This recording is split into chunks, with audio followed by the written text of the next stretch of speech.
네, 오늘도 하나님의 사랑 안에서 강건하시기 바라겠습니다. 오늘 말씀은 디모데후서 4장 3절에서 5절 말씀입니다.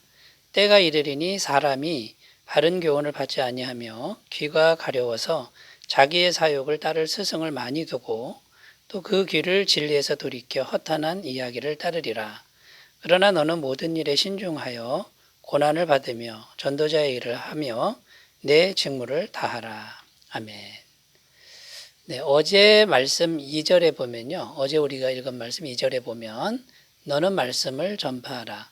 때를 얻든지 못 얻든지 항상 힘쓰라.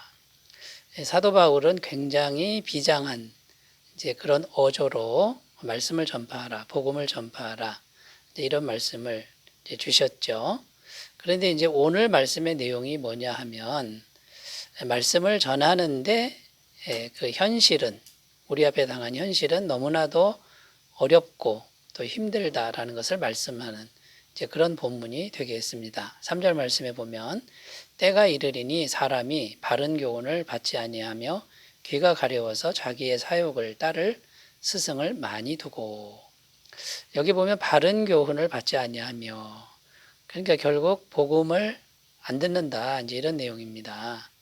말세가 가까울수록 사람들은 복음을 거부하는데 아주 완강하게 거부하고 냉정하게 거부하는 이제 이런 흐름으로 온통 흘러간다라고 지금 현실적인 얘기를 하고 있는 겁니다.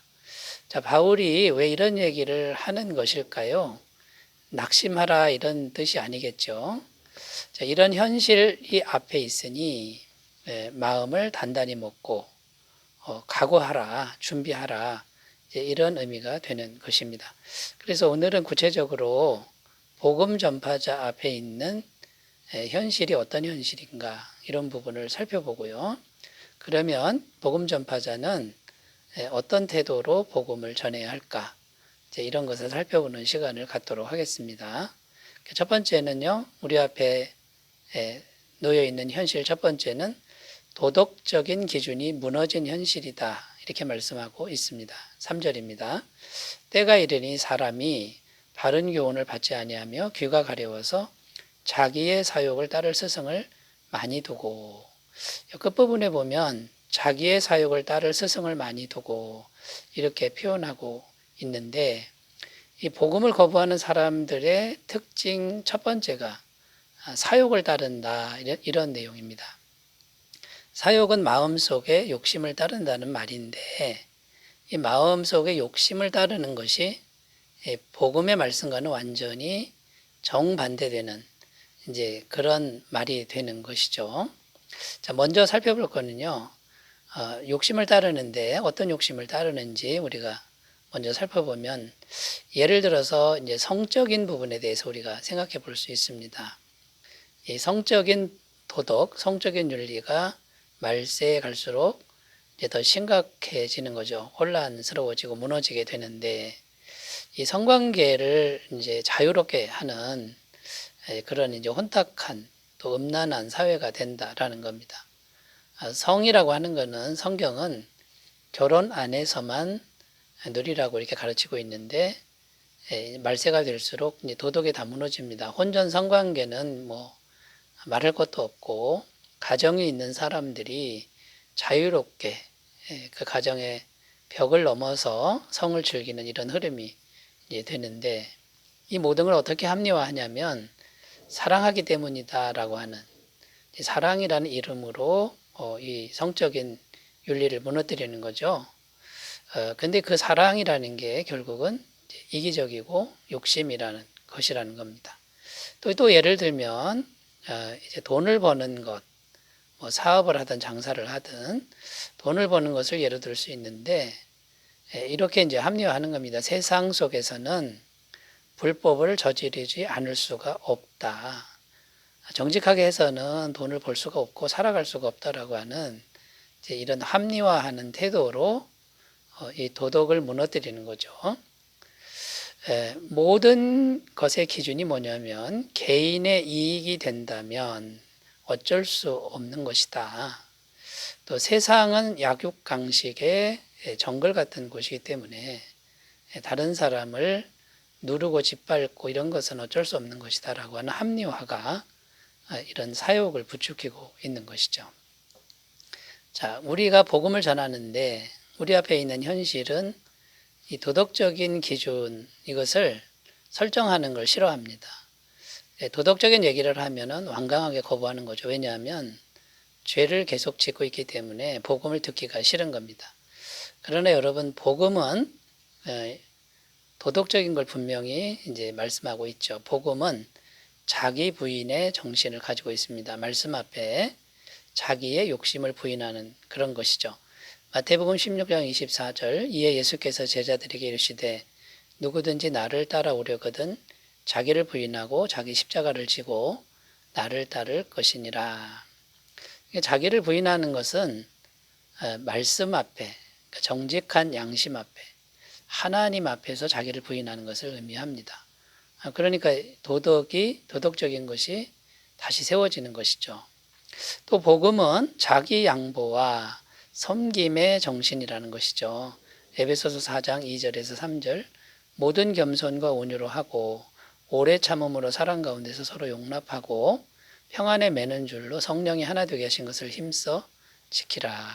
여기 보면 모든 것에 겸손, 온유, 오래 참음, 사랑 가운데서 용납하고 뭐 이제 이런 겁니다.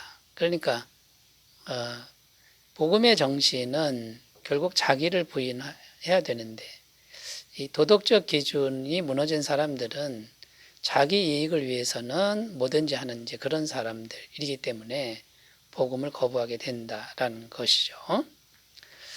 그래서 우리가 이제 해야 될 일들은 끊임없이 복음을 전해야 되고 결국 복음을 전해서 마음속의 욕심을 다스릴 수 있는 그런 힘과 능력을 공급받으라고 이렇게 말을 해야 된다라는 겁니다. 골로새서 3장 5절 6절, 그러므로 땅에 있는 지체를 죽이라. 곧 음란과 부정과 사욕과 악한 종욕과 탐심이니 탐심은 우상 숭배니라. 이것들로 말미암아 하나님의 진노가 임하느니라. 그래서 분명하게 선포해야 되는데 사욕을 따르고 도덕적 기준이 무너진 삶을 살면 하나님의 진노가 온다라는 것을 분명하게 선포해야 된다라는 말씀이 되겠습니다. 자, 복음 전파자 앞에, 성도들 앞에 놓여 있는 세상의 이 현실, 첫 번째는 도덕적 기준이 무너진 현실이기 때문에 복음을 완강하게 거부하지만 우리는 끊임없이 전해야 한다, 이런 말씀을 드렸고요. 이제 두 번째 현실로 가보겠습니다. 두 번째 현실은 진리의 기준이 무너진 현실이다, 이렇게 설명할 수 있습니다. 4절 말씀입니다. 또 그 귀를 진리에서 돌이켜 허탄한 이야기를 따르리라. 여기 보면 진리에서 돌이켜 허탄한 이야기를 따르리라. 이렇게 이제 진리를 안 따른다라는 거죠. 어떤 것들이 이해가 되냐면요. 이제 성경은 구원의 길은 하나밖에 없습니다. 예수님 하나밖에 없는데 이 사람들은 진리를 거부하니까 구원의 길은 하나가 아니라 많다라는 겁니다. 종교다원주의가 그 이해가 되는 겁니다. 타 종교에도 이제 구원의 길이 있다. 왜 기독교만 구원이 있다 그러느냐, 이렇게 거부를 하는 것이죠. 그리고 요즘은 포스트 모더니즘 시대라고 말들을 하죠. 이게 무슨 말이냐면 절대적 기준이 없다라는 거예요. 절대적 기준은 무너뜨려야 된다. 이런 흐름과 이런 사상들이 이제 포스트 모더니즘인데 하나의 진리를 주장하는 것은 잘못이다. 독단이고 독선이다. 이제 세상이 이렇다라는 겁니다. 이런 흐름으로 간다라는 거죠. 자, 이런 사람들이 이제 아주 특별히 강조하는 게 뭐냐면 개인의 인권을 강조합니다.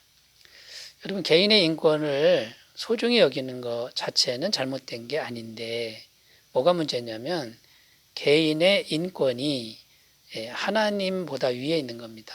그러니까 하나님도 개인의 인권 앞에서는 뭐라고 하면 안 된다라는 것이 바로 이 개인의 인권을 강조하는 사람들의 특징인 거죠.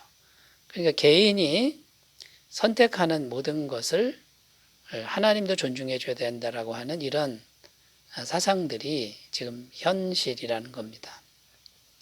자, 이런 사람들 앞에서 우리는 복음을 끊임없이 이제 전해야 하는데 우리가 무장해야 될 게 뭐냐면 구원의 길은 단 하나밖에 없다. 이것으로 무장해야 됩니다. 요한복음 14장 6절 예수께서 이르시되 내가 곧 길이요 진리요 생명이니 나로 말미암지 않고는 아버지께로 올 자가 없느니라. 사도행전 4장 12절 다른 이로서는 구원을 받을 수 없나니 천하 사람 중에 구원을 받을 만한 다른 이름을 우리에게 주신 일이 없음이라 하였더라. 여러분 예수님밖에 구원의 길이 없습니다. 예수님만이 이 세상의 죄를 완벽하게 해결하신 분입니다. 예수님이 하나님이시고 죄가 없는 분이 사람이 되셔서 죄가 없는 하나님이 죄가 없는 사람이 되셔서 죄가 없는 상태로 죄를 대신해서 십자가에 죽으셔서 죄값을 완벽하게 지불하신 분은 단 한 분밖에 없다라는 것이죠. 여러분 이런 믿음으로 무장하고 이 냉정한 현실에서 복음을 잘 전하시기를 바라겠습니다. 자, 세 번째로 가겠는데요. 세 번째 내용은 뭐냐면 자 그러면 우리가 어떻게 해야 되느냐 이런 냉혹한 현실 완강하게 거부하는 현실 앞에서 우리가 어떻게 해야 지혜로운 것이냐라는 이제 그런 말씀이 되겠습니다. 5절입니다. 그러나 너는 모든 일에 신중하여 고난을 받으며 전도자의 일을 하며 내 직무를 다하라. 여기 중요한 단어는 그러나 이렇게 돼 있죠. 앞에서 냉혹한 현실을 얘기했습니다. 그러나 내 직무를 다하라. 자, 세상이 복음에 대해서 냉정해도 거부해도 할 일 해라. 그냥 너의 할 일을 해라. 이제 이런 말이 되는 거고요. 첫째는 신중하게 해라. 침착하게 하라는 겁니다. 서둘지 말고 조급해하지 말고 하나님을 의지하면서 하라. 둘째는 고난을 받으며 고난은 필수다. 이제 이런 마음으로 하라는 거고요. 셋째는 전도자의 일을 하며 이렇게 되어 있습니다. 이제 이게 가장 중요한 의미인데 한 사람 한 사람에게 전도하는 겁니다. 고린도전서 1장 21절에 하나님의 지혜에 있어서는 이 세상이 자기 지혜로 하나님을 알지 못함으로 하나님께서 전도에 미련한 것으로 믿는 자들을 구원하시기를 기뻐하셨도다. 여러분 그러니까 영혼구원의 역사는 사람이 사람에게 전도하는 겁니다. 한 사람이 한 사람에게 인격적으로 복음을 전하는 걸 통해서 영혼들이 구원된다라는 거죠. 그러니까 이제 우리가 꾸준하게 해야 될 일은 뭐냐면 한 영혼에게 집중하고 그 한 영혼을 우리가 복음으로 잘 자라도록 돕는 것. 여기에 집중하면 한 사람 한 사람, 예수님을 믿는 사람이 생겨나게 되고 이 사람이 계속해서 생겨날수록 이제 흥왕하게 되고 힘을 얻게 된다라는 것이죠. 그러므로 여러분 세상이 아무리 냉정해도 우리가 한 사람에게 집중해서 그 한 사람을 사랑하고 섬기면서 복음의 진리를 잘 전한다 그러면은 하나님께서 분명히 도와주시고 구원받는 영혼을 많이 더해 주실 줄로 믿습니다. 골로새서 1장 28절 29절 우리가 그를 전파하여 각 사람을 권하고 모든 지혜로 각 사람을 가르치면 각 사람을 그리스도 안에서 온전한 자로 세우려 함이니 이를 위하여 나도 내 속에서 능력으로 역사하신 이의 역사를 따라 힘을 다하여 수고하노라. 각 사람 한 사람을 성령님의 인도하심 따라 하라. 이 말씀에 순종하시면 냉혹한 현실 앞에서도 승리하게 될 줄로 믿습니다. 기도합니다. 하나님 아버지, 우리 앞에 있는 현실이 너무 냉정하고 완악합니다. 그럼에도 불구하고 한 영혼을 사랑하며 섬기며 복음 전하는 일을 최선을 다해 하게 하옵소서. 예수님의 이름으로 기도드립니다. 아멘. 오늘도 주님의 임재 충만하시기 바라겠습니다. 감사합니다.